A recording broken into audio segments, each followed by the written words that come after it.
Good morning students. हमने जो हमारा लेक्चर सेकंड लिया था उसमें बाय मिस्टेक क्लास क्वेश्चंस जो हैं वो वीडियो पॉज होने के कारण नहीं प्रॉपर्ली हो पाए। तो जो हमारे सेकंड लेक्चर के क्वेश्चंस हैं वो मैंने आपको वापस लेक्चर नंबर 3 में लिखे हैं। ये क्वेश्चंस के आंसर आपको अपनी कॉपी में करने, ठीक है। मैं आपको एक बार इनको डिफाइन कर देती हूँ कि इनके आंसर्स किस तरीके से होंगे। इसमें आपको लेक्चर नंबर 3 के अंदर जो पॉइंट्स क्लियर करने हैं वो हैं, जो आंसर्स लिखने हैं। First is melting and boiling point. क्या होता है melting and boiling? MP and BP.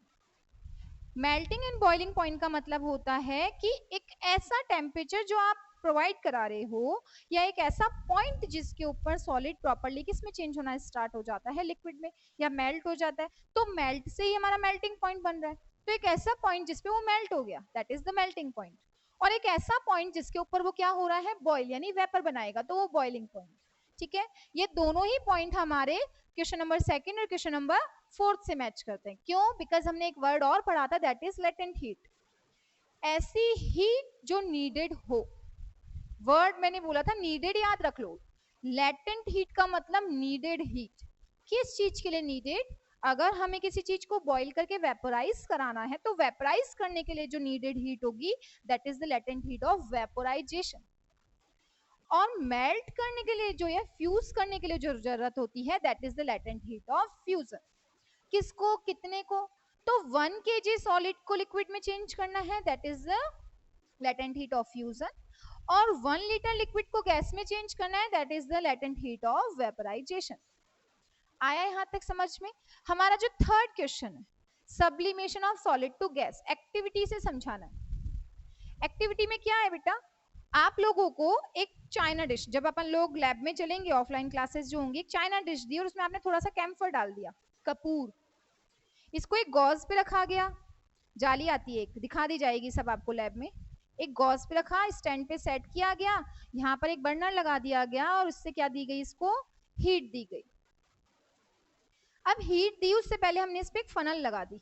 क्या फनल देखिए, जिसमें पेट्रोल वगैरह कई बार भरवाते हैं तो वो एक कीप होती है, घर पे ही देख ली होगी कई जनों ने। तो ऐसी क्या लगा दी गई, एक फनल लगा दी गई। लेकिन इस फनल के माउथ पे क्या लगा दिया, एक कॉटन प्लग, रुई का फवा पैक कर दिया।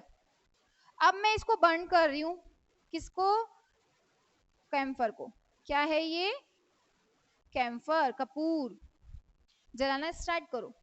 जब कैम्फर बर्न हुआ तो मुझे यहाँ पे कुछ भी लिक्विड नहीं मिला, यानी कि जो मैंने सॉलिड लिया था वो कहाँ गया, गैस में चेंज हो गया। मैम हमें कैसे पता चला गैस में चेंज हो गया? बिकॉज जो पार्टिकल्स थे ना, ये सारे पार्टिकल्स हमको इस कॉटन प्लग पे मिल गए। आप जब इस कॉटन प्लग को बाहर निकालोगे तो रुई का फवा बिल्कुल काला हो चुका होगा। वो काला क्यों हुआ? कैम्फर में प्रेजेंट कार्बन पार्टिकल आके इस पे चिपक गए। किस फॉर्म में जा रहे थे? गैस की फॉर्म में। ये फनल का माउथ भी ब्लैक हो जाएगा। और ये एक्टिविटी आप घर पे भी कर लो। आप किसी दीपक में थोड़ा सा कपूर डालो, उसे जलाओ, दीपक चारों तरफ से काला हो जाता है लेकिन लिक्विड नहीं बन रहा। क्यों हुआ काला? कैम्फर तो व्हाइट था, क्योंकि कैम्फर सॉलिड था। जब हमने उसे जलाया तो लिक्विड की जगह गैस, कार्बन गैस में चेंज हुआ और वो पार्टिकल उस कंटेनर पे चिपक गए। ठीक है, यहाँ तक हमारा लेक्चर नंबर 2 का टॉपिक कंप्लीट हुआ। अब हम लेंगे हमारा जो टॉपिक रह रहा है, मैंने आपको लेक्चर 2 में भी बोला था कि जो अब मेन क्वेश्चन का टॉपिक रह रहा है, दैट इज द इवेपोरेशन। कभी सुना है आप लोगों ने इवेपोरेशन? इवेपोरेशन क्या होता है? चलो कोई नहीं, वेपराइजेशन सबने सुना हुआ है। क्या है वेपराइजेशन? वेपराइजेशन का मतलब होता है किसी कंटेनर पे अगर कोई लिक्विड पार्ट है और उसे हम हीट देके गैस में चेंज कर देते हैं या वेपर में चेंज कर देते हैं तो वो हमारा वेपराइजेशन कहलाता है।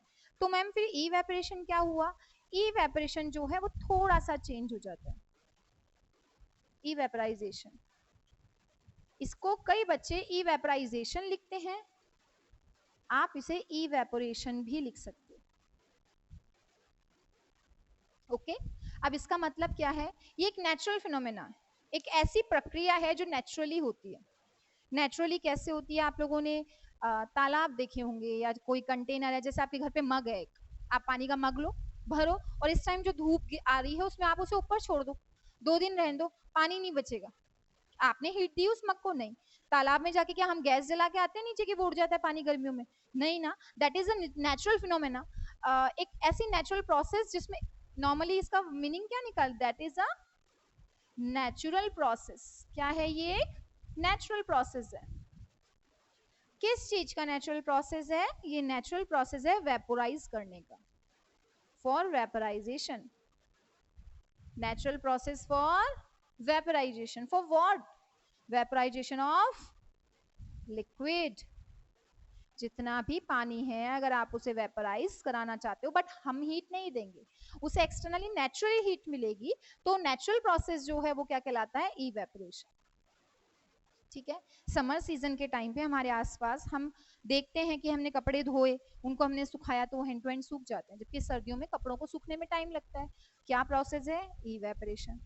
घर में पानी गिर गया, पोछा लगाया जा रहा है, पोछा लगाने के बाद में फैन चलाते हैं, थोड़ी सी देर में सब सूख जाता है बिकॉज ऑफ इवेपोरेशन। सर्दियों में नहीं होता, सर्दियों में आप काफी देर फैन चलाओगे ना, पंखा चलाते ही नहीं ठंड में, और चला भी दोगे तो उसमें टाइम लगता है, सूखने में लगता है। तो इसका मतलब कहीं ना कहीं हीट से इवेपोरेशन का कनेक्शन है ना? अब वो क्यों है मैम, इसमें क्वेश्चन क्या बन सकता है? तो फर्स्ट क्वेश्चन तो हमारा यही हो गया, definition of evaporation. It is a natural process for vaporization of liquid part. Specially example sunlight का वाटर को वेपराइज कर लेना, सूरज की रोशनी में पानी का उड़ जाना इवेपोरेशन कहलाया। ठीक है, अब इसकी बहुत सारी एक्टिविटी आपको आपकी बुक में मिलेगी, जिसमें से आपको 3 to 4 एक्टिविटीज तो ध्यान रखनी ही रखनी है, जिनसे क्वेश्चन है आपके बैक साइड। नहीं भी होंगे तो टीचर जरूर वो क्वेश्चन पूछता है।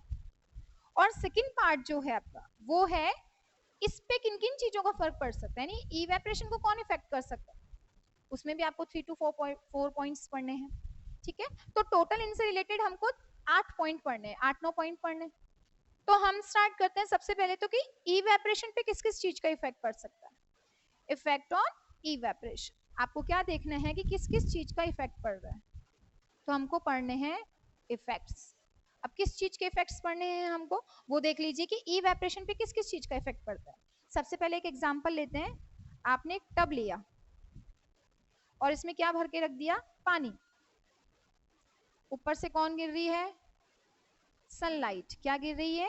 सनलाइट। ये सनलाइट क्या करेगी? इसे वेपोराइज कर देगी। क्या करेगी? वेपोराइज्ड, उड़ गया। तो ये इवेपोरेशन ही तो हुआ ना। अब क्या हुआ, इस पे किस किस चीज का इफेक्ट पड़ता है? अब एक छोटा सा, आप एक छोटा टब ले लो या एक मग ले लो, आपने एक मग लिया, इसमें भी आपने पानी भर दिया। आप लोग बताइए वेपराइज्ड कौन पहले हुआ, या किसका इवेपोरेशन पहले होगा? बड़े वाले कंटेनर का कि छोटे वाले कंटेनर का? बताइए। एक छोटा कंटेनर बहुत जल्दी, सरफेस एरिया बहुत बड़ा है तो जल्दी इवेपोरेशन होगा, ज्यादा इवेपोरेशन होगा कि छोटे वाले में से, बड़े वाले में से? क्यों होगा? जो ड्राई एयर है ना हमारे आसपास, जितनी भी सूखी हवा है, वो सूखी हवा क्या करेगी? वो सूखी हवा इस पानी को एब्जॉर्ब करने की कोशिश करेगी। अब एक तो यहाँ से जा रही है वो सूखी हवा, तो उसको जल्दी जल्दी क्या मिल पा रहा है? पानी मिल पा रहा है। यहाँ से जा रही तो सरफेस एरिया ही कम है, तो इवेपोरेशन भी क्या हो जाता है? डिक्रीज हो जाता है। तो फर्स्ट इफेक्ट जो बनता है वो उसको क्या समझाना है आपको? Surface area. क्या समझाना है बेटा? Surface area. ठीक है, तो first point is surface area. Evaporation decreases with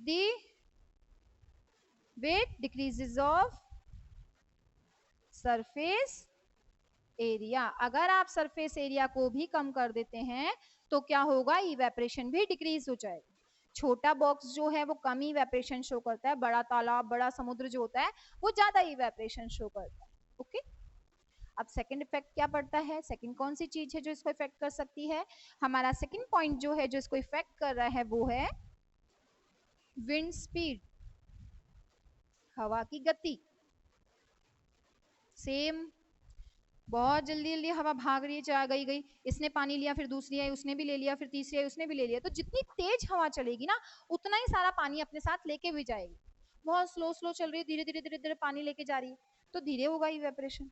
it means जब विंड स्पीड बढ़ जाती है, evaporation increases with increases of wind speed. जब हवा की गति बढ़ रही है तो इवेपोरेशन बढ़ रहा है, और हवा की गति घट रही है तो इवेपोरेशन भी घट जाएगा।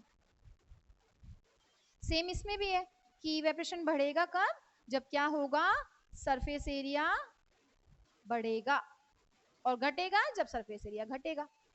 ठीक है, थर्ड पॉइंट जो इसको इफेक्ट करता है, यहाँ तक समझ में आया कि सरफेस एरिया और विंड स्पीड दोनों ही बढ़ेंगे तो इवेपोरेशन बढ़ेगा और कम होंगे तो इवेपोरेशन कम होगा। तो अब हम लेते हैं हमारा थर्ड पॉइंट जो इसको इफेक्ट कर रहा है, वो क्या है? सरफेस एरिया और विंड स्पीड के बाद में आता है इवेपोरेशन का ह्यूमिडिटी।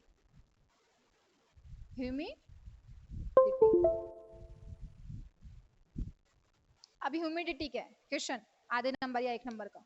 उमस। किसे कहते हैं उमस? अभी हुई थी ना बारिश, हुई उस दिन फर्स्ट दिन, कितनी उमस थी।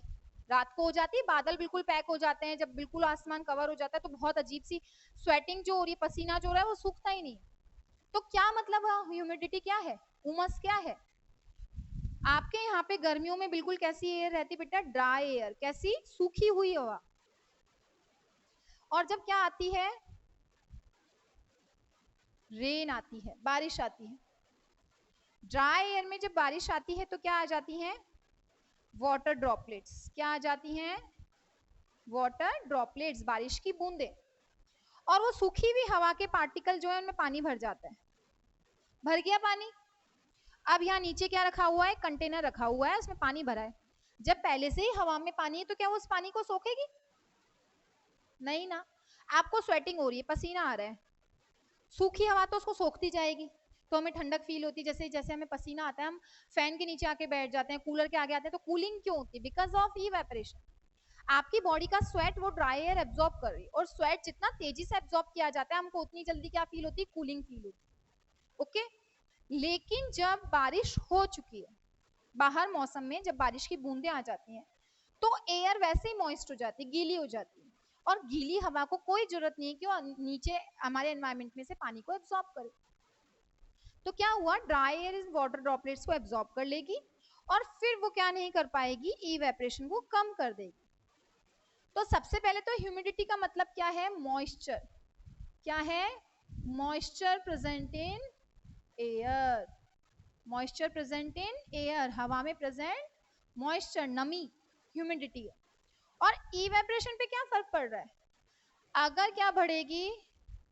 ह्यूमिडिटी बढ़ेगी, इंक्रीज होगी, तो इवेपोरेशन कम होगा क्योंकि पानी एब्जॉर्ब ही नहीं किया जाएगा। तो ये हुआ थर्ड स्टेप। वापस रिपीट करते हैं, अगर हम किसी सरफेस एरिया को बढ़ा देंगे, एक बड़े टब में इवेपोरेशन देखेंगे तो इवेपोरेशन ज्यादा होगा, छोटे कंटेनर में इवेपोरेशन कम होगा, बिकॉज सरफेस एरिया नहीं है तो सनलाइट इतनी जल्दी एब्जॉर्ब नहीं करेगी। फिर हमारा आएगा विंड स्पीड। विंड स्पीड पे क्या होगा? विंड स्पीड के अंदर इवेपोरेशन क्या होगा? इंक्रीज। जब वो खुद इंक्रीज हो रही, बहुत तेजी से हवा जाएगी तो वो उतना ही पानी अपने साथ ले भी तो जाएगी, भाई पानी का उड़ना ही तो बोला जा रहा है। तो जितनी तेज हवा चलेगी उतनी जल्दी क्या बढ़ेगा? इवेपोरेशन बढ़ जाएगा। And the last one is humidity. उमस बढ़ रही है, अगर पानी भर चुका है पहले ही एयर में तो एयर हमारे यहाँ पे इवेपोरेशन नहीं कर पाएगी, तो इवेपोरेशन घट जाएगा, जो कि हमारे यहाँ होता है। बारिश आ जाने के बाद में समुद्र में, तालाबों में, इनमें पानी कम एब्सॉर्ब होता है, सूखता कम है, बिकॉज इवेपोरेशन हो ही नहीं पा रहा, क्योंकि इवेपोरेशन का मतलब ड्राई एयर, सूखी हवा का चलना होता है। ये हुए इफेक्ट्स ऑन इवेपोरेशन। अब आते हैं इवेपोरेशन से कूलिंग इफेक्ट्स। ये ध्यान रखना, क्वेश्चन अगर कभी भी आ जाए, लाइक मैं आपसे ऑफलाइन कभी क्वेश्चन पूछ लूं कि कूलिंग इफेक्ट किस प्रोसेस के कारण हो रहा है, वो कौन सा नेचुरल फिनोमेना है जो कूलिंग शो करता है, that is evaporation. Without evaporation cooling कभी नहीं होगी। आज हम कूलर के आगे, फैन के नीचे बैठ जाएं, लेकिन अगर आसपास ड्राई एयर इवेपोरेशन नहीं करे, पसीना सुखाएगी नहीं, तो गर्मी लगती ही रहेगी। और जो कि हो रहा है पिछले 2-3 दिनों से, जो है हम जब रात शाम के टाइम पे जब बारिश नहीं आ रही है, बादल आ जाते हैं तो बिल्कुल पैक हो जाता है, और हवा में पहले से ही नमी रहती है। तो जब हवा में नमी है तो हमारा पसीना सुखा नहीं पा रही, तो हमें हमेशा ऐसा लगता रहता है कि हमारे नमी आ रखी है, स्किन बहुत मॉइस्ट सी रहती है, गीली सी होता है ना। ओके, तो अब हम पढ़ेंगे कि इसका कूलिंग इफेक्ट क्या है, इस पे क्या इफेक्ट पड़ रहा है। तो इफेक्ट तो हो गए कि इवेपोरेशन पे क्या था। अब इवेपोरेशन कैसे कैसे कूलिंग दिखाता है, उसके क्वेश्चन क्या आ सकते हैं। तो सबसे पहले आता है अर्थन पॉट। अर्थन पॉट सबसे पहला क्वेश्चन जो किया जाएगा वो किया जाएगा अर्थन पॉट से। में क्या होता है अर्थन पॉट? मटकी, घर पे पानी पीते हैं ना मटकी से, तो उसको अर्थन पॉट कहते हैं। और अर्थन पॉट का क्या, इवेपोरेशन का क्या फर्क पड़ रहा है मैम अर्थन पॉट पे? मटकी पे इवेपोरेशन कैसे हो रहा है बेटा? आपने देखा मटकी जो है वो पास से देखना मिट्टी के पार्टिकल्स में गैप होता है, कभी देखा मटकी हमेशा गीली रहती है, बाहर से रहती है ना, क्यों रह रही है? Because of evaporation. देखिए अगर आपके पास में एक अर्थन पॉट है और अंदर क्या भरा हुआ है? पानी। बाहर हवा कैसी है बिल्कुल गर्मियों में? Dry air.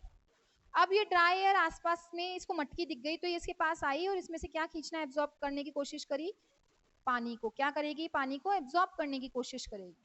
और जब बाहर की सूखी हवा पानी को खींचेगी तो अंदर का पानी बाहर की सरफेस को कैसा कर देगा? वेट कर देगा। सरफेस कैसी हो जाएगी? गीली।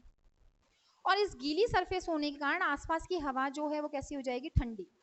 क्या हो जाएगी? कूलिंग। और इसी रीजन से पानी जो है मटकी का वो भी कैसा हो जाएगा? ठंडा।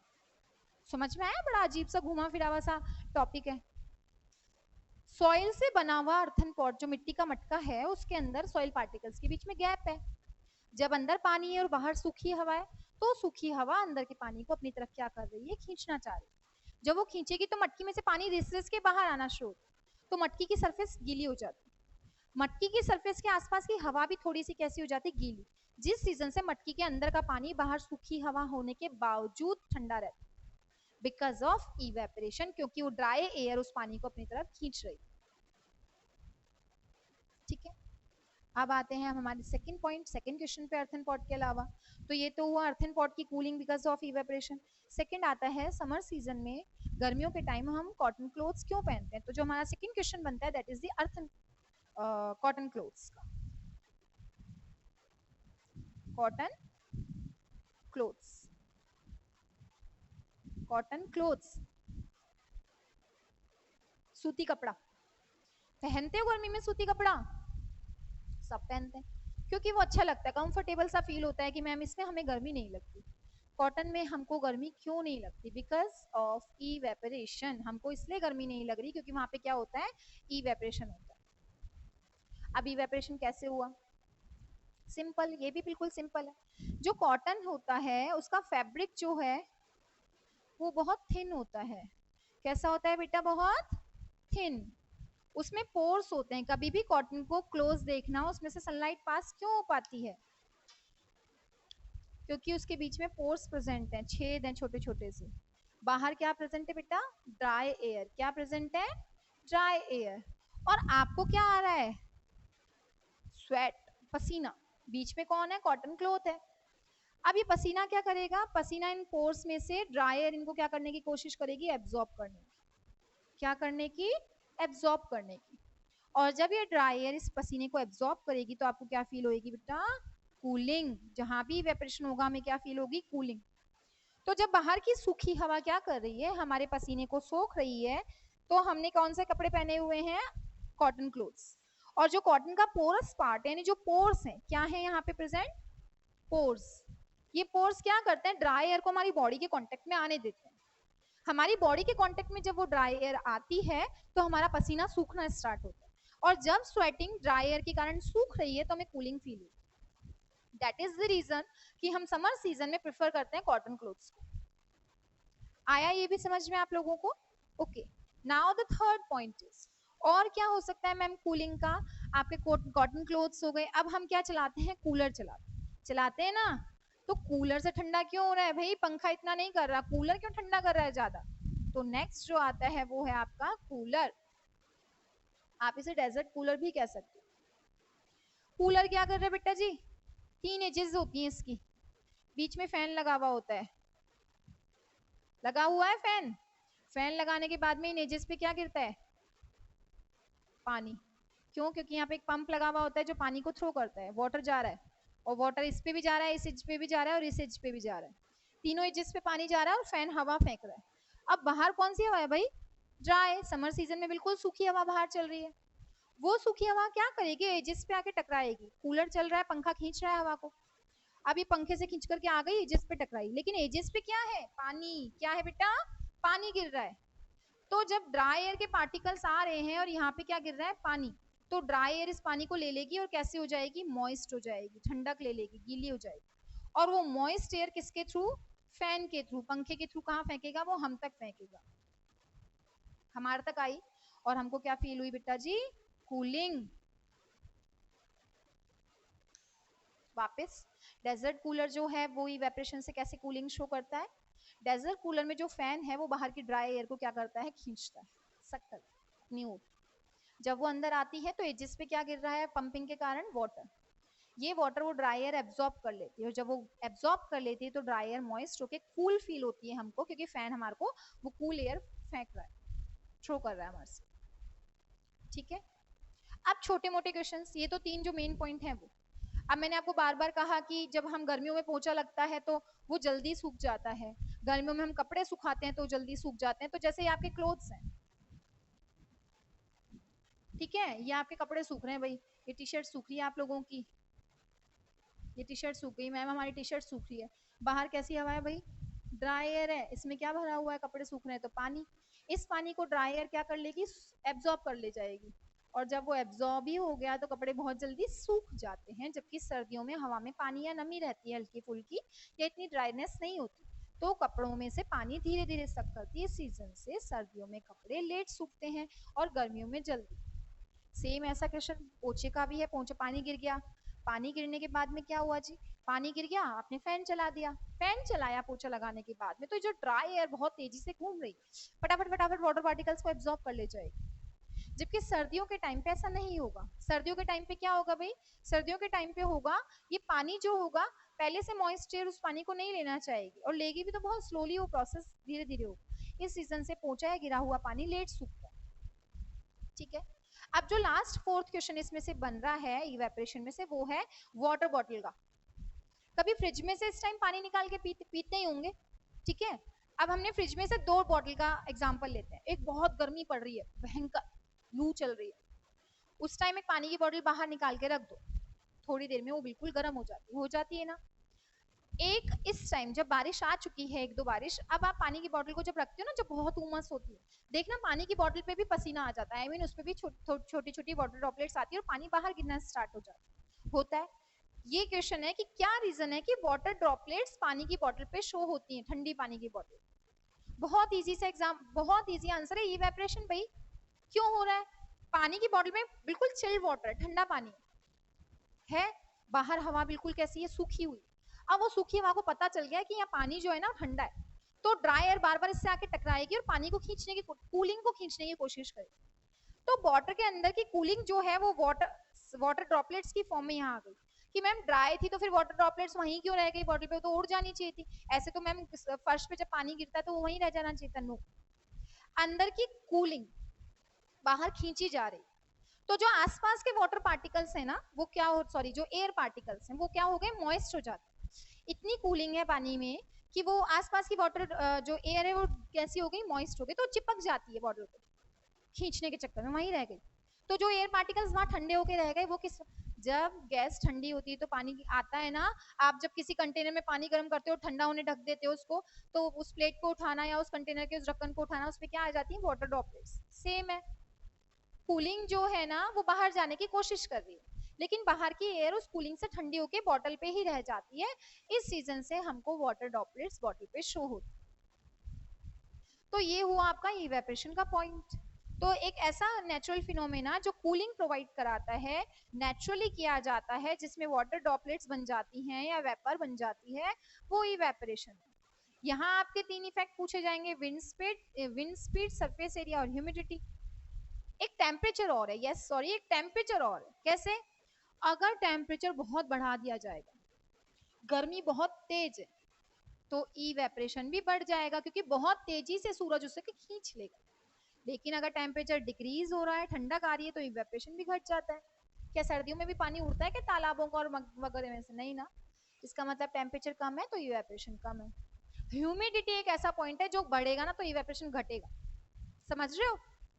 टेम्परेचर बढ़ा, इवेपोरेशन बढ़ा, सरफेस एरिया बढ़ी, इवेपोरेशन बढ़ा, विंड स्पीड बढ़ी, इवेपोरेशन बढ़ा, और ये तीनों घटे तो वो भी घट गया। लेकिन जो ह्यूमिडिटी है वो बढ़ी तो इवेपोरेशन घट जाता, क्योंकि उसका मतलब ही मॉइस्चर इन एयर है। फिर मैंने आपसे इसमें समझाया कि क्या क्या पॉइंट्स हैं जो हमको कूलिंग फील करा रहे हैं because of evaporation, that is the desert cooler, जो अभी मैंने समझाया। कि हवा आती है, फैन फेंक रहा है, लेकिन हवा पानी को लेके आ रही है, सीजन से हमें कूलिंग फील होती है। सेकेंड हमने पढ़ा कॉटन क्लोथ्स का समर सीजन में ज्यादा प्रेफर करना। कॉटन क्लोथ्स जो है बहुत थिन फैब्रिक होता है, वो पोर्स जो है बाहर की ड्राई एयर को पसीना सोखने का चांस देते हैं, और जब पसीना खींच लिया जाता है ड्राई एयर से तो हमें कूलिंग फील होती है। थर्ड हमने पढ़ा अर्थन पॉट, मटकी क्यों हमेशा ठंडा पानी देती है, क्योंकि जब मटकी का पानी बाहर खींचा जाता है तो मटकी की सरफेस गीली हो जाती है, और अर्थन पॉट की सरफेस गीली हो जाने के कारण बाहर की जो आसपास की हवा है वो भी ठंडी हो जाती है।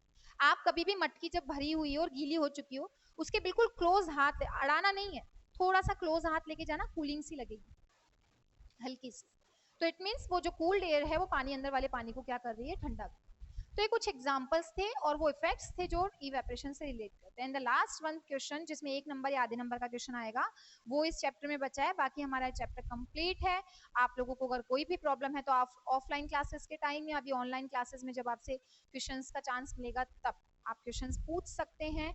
तो अब हमारा जो इसमें है लास्ट टॉपिक वो है टेम्परेचर। टेम्परेचर क्या है भाई, बताइए क्या है टेम्परेचर। टेम्परेचर का जो क्वेश्चन आएगा, आप लोगों ने सुना है अभी अपन पढ़ते हैं चूरू का टेम्परेचर इतना पहुंच गया भाई, 45 डिग्री पहुंच रहा है, हमारे यहाँ पे 42 हो गया है, 50 पहुंच रहा है, सुनते हैं ना।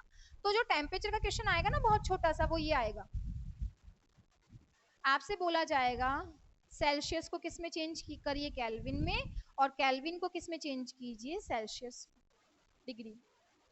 बहुत इजी सा है, केल्विन का मतलब ही 273 होता है, ये ऐड कर देना है बस, किसमें, सेल्सियस। जैसे आपको दिया जाए 37 है ये, या ये 40 है, मान लो कितना है 40, 40 प्लस 273। अगर मेरे को इसको केल्विन में चेंज करना है, सेल्सियस को किस में चेंज करना है, केल्विन में। केल्विन का मतलब 273 टेम्परेचर पहले से, तो क्या हो जाएगा 273 प्लस 40। अगर केल्विन को सेल्सियस में चेंज करना है तो केल्विन में आपके पास में है 373, कितना है 373 केल्विन दे रखा है, तो आपको 273 इसमें से लेस कर देना है। तो C2K इतना सा याद रखना है, C से क्या करना, K करना, तो क्या करना है प्लस 273, और K टू C करना है तो करना है माइनस 273। सिर्फ ये आएगा आधे से 1 नंबर का क्वेश्चन, आ गया समझ में। तो ये हमारा चैप्टर नंबर 1 कंप्लीट हो गया है। इसमें से स्पेशली जो क्वेश्चन बनते हैं वो मैं एक बार आपको रिपीट कर, हमारा फर्स्ट क्वेश्चन जो बनेगा वो है चैप्टर में मैटर से, मैटर का डेफिनेशन और प्रेजेंट पार्टिकल्स की प्रॉपर्टी, जिसमें आएगा स्पेस, अट्रैक्शन और रेगुलर मूवमेंट। सेकंड क्वेश्चन जो बनता है इसमें स्पेशली वो इवेपोरेशन से बनता है, जिसमें कोई सा भी एक एग्जांपल आपसे पूछ लेंगे कि अर्थ इन पॉट में कूलिंग को एक्सप्लेन करो बिकॉज ऑफ इवेपोरेशन, तो आपको प्रॉपर्ली वो एक डायग्राम बनेगा मटकी का, उसका पानी कैसे ठंडा हुआ वो समझाना है, वाटर बॉटल की कूलिंग को समझाओ तो वो समझाना है, ठीक है। थर्ड क्वेश्चन यही, केल्विन टू सेल्सियस या Celsius to Kelvin. Fourth question जो बनेगा वो है इंटर कन्वर्जन, जो मैंने आप लोगों को बताया था कि सॉलिड लिक्विड गैस एक दूसरे में चेंज हो सकते हैं, अपोज भी हो सकते हैं और वापस स्ट्रेट चल सकते हैं। यहाँ एक क्वेश्चन जो ऐसे नहीं पूछेगा, वो पूछेगा या तो इंटर कन्वर्जन ऑफ स्टेट्स को एक्सप्लेन कीजिए, या वो आपसे पूछेगा कि टेम्परेचर और प्रेशर का इफेक्ट बताओ मैटर की स्टेट्स पे। तो मैंने आपको जब बताया था ना फ्लो चार्ट, तो मैंने वहां ऐसे समझा रही थी ना मैं आप लोगों को कि टेम्परेचर बढ़ रहा है और प्रेशर क्या हो रहा है, डिक्रीज हो रहा है। तो टेम्परेचर और प्रेशर का इफेक्ट अगर तो कंफ्यूज मत हो जाना, मैम ये तो हमने कभी सुना ही नहीं। टी और पी, टेम्परेचर और प्रेशर का इफेक्ट का मतलब है inter conversion of states explain करने। और जो लास्ट क्वेश्चन बनेगा वो है सब्लिमेशन ऑफ मैटर, सब्लिमेशन समझाओ। तो सब्लिमेशन का मतलब क्या था, S2G एंड G2S। एक एक एग्जांपल, जिसमें S2G का एग्जांपल मैंने आपको एक्टिविटी कैम्फर की समझा दी, और G2S गैस से वापस सॉलिड ड्राई आइस, जिसमें मैंने आपको सेकंड लेक्चर में समझाया था, जो कैंडी जो आप लोग आइसक्रीम खाते हैं उनका वो कंटेनर जिसमें ड्राई आइस होती है, कौन सी गैस से बनती है, CO2 कंप्रेस के, जब आप कार्बन डाइऑक्साइड को कंप्रेस करते हैं, ठीक है। तो अब इन टॉपिक से रिलेटेड हम क्या कर रहे हैं, मैं आपको कुछ क्वेश्चंस दे रही हूँ, वो क्वेश्चंस आपको आपके होमवर्क कॉपी में कंप्लीट करने हैं, और उसके बाद में आप लोगों का ये चैप्टर कंप्लीट हो जाएगा। नेक्स्ट चैप्टर जो हम लेंगे इसमें अब वो हम लेंगे बायो का, बिकॉज हमारा केमिस्ट्री का एक चैप्टर कंप्लीट है, तो जो हमारा नेक्स्ट लेक्चर होगा वो किसका होगा, बायो का, ठीक है। तो क्वेश्चंस आप लोगों को अपनी कॉपी में कंप्लीट करने हैं। अब अपन लोगों के जो क्वेश्चंस हैं जो मैटर इन आवर सराउंडिंग के लास्ट क्वेश्चंस जो आपके बन रहे हैं लेक्चर नंबर 3 के, वो मैंने आपको बोर्ड पे राइट डाउन करा दिए हैं। ये क्वेश्चंस के आंसर आपको आपकी कॉपी में लिखना है। क्वेश्चन नंबर फर्स्ट है व्हाट इज इवेपोरेशन। प्रॉपर्ली मैंने आपको 4 to 5 टाइम में रिपीट समझाया है। Define cooling effect of earthen pot and cotton clothes. क्या रीजन है कि कॉटन क्लोथ पहनने पे हमको ठंडा फील होता है गर्मियों में, और क्या रीजन है गर्मियों में जो मटकी होती है उसका पानी ठंडा रहता है। Change the temperature from Celsius to Kelvin. C से के में चेंज करना है, मैंने ये भी समझा दिया। प्लस 273 करा तो केल्विन बन जाएगा, माइनस 273 करोगे तो सेल्सियस बन जाएगा। तो यहाँ प्लस 273 और यहाँ पे माइनस 273 करके आपको आपके आंसर्स को लिखना है। तब तक के लिए आप लोग घर पे रहिए, सेफ रहिए, होमवर्क कंप्लीट कीजिएगा। ठीक है, थैंक यू।